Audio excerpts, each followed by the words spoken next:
Senate resolutions filed. Okay. Uh,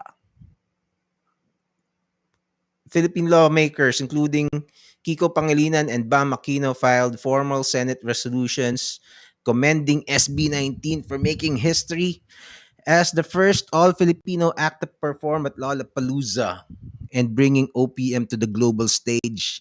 Yun! Parang katulad nung ginawa nila sa Bini na sana pumunta rin sila dun sa ano no, doon sa Senate mismo. I'm sure they're gonna do it. Kasi 'di ba?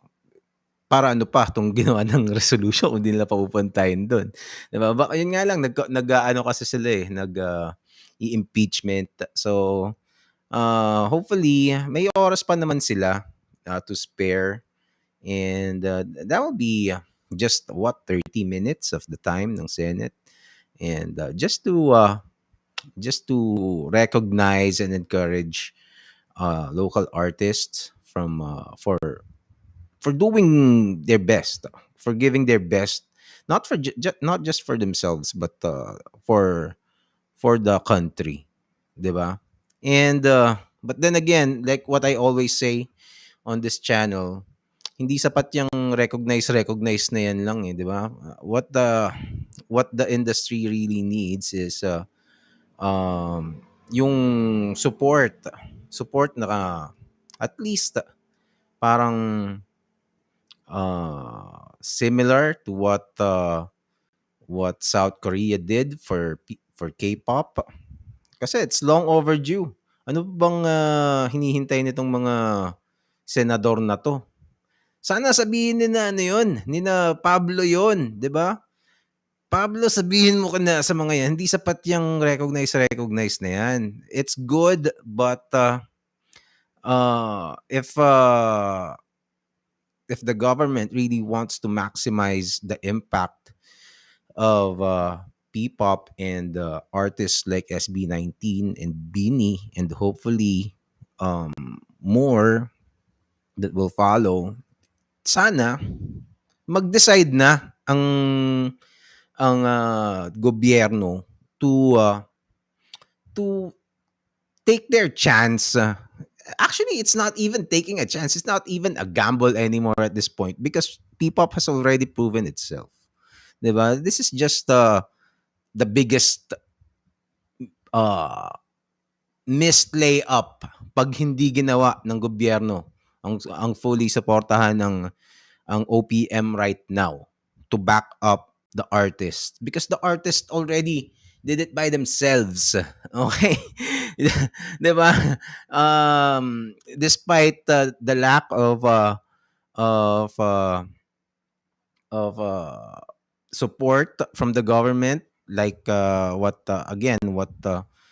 South Korea did, 'di ba?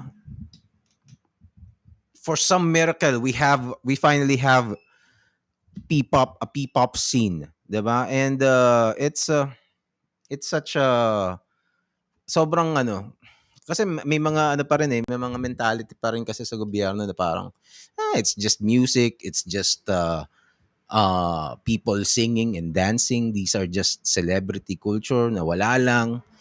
That is such a so short-sighted view of what's happening. Kasi what it really is an industry.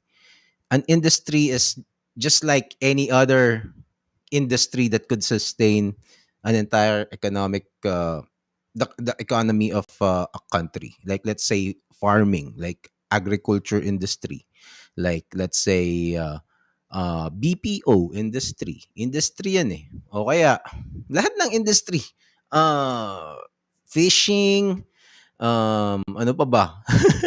Sa let's say ano ba mga industry? Cement, basta lahat ng pwede mong gawing industry, kahit movies, 'di ba? Movie industry, meron ngang comics industry eh, no matter how small, 'di ba? And P-pop is already this is entertainment industry eh. We can consider P-pop as an industry. OPM is an industry.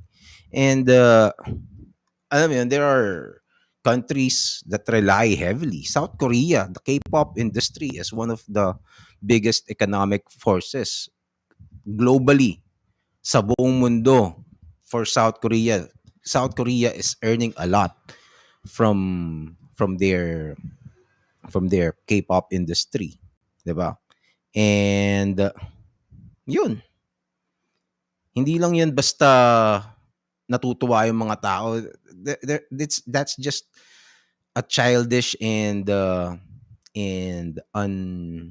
tawag dito, yung short-sighted view sa entertainment industry. Kasi parang sa Pilipinas kasi parang siseryosohin ka lang pag naka-coat and tie ka, mga ganun eh. So anyway, I've ranted way too much already on that. So yun, yung mga senador na mag-iimbita sa SB19 ay sana mapag-isip-isip nila yon na hindi sapat tong recognize na to. It's good but we need actual support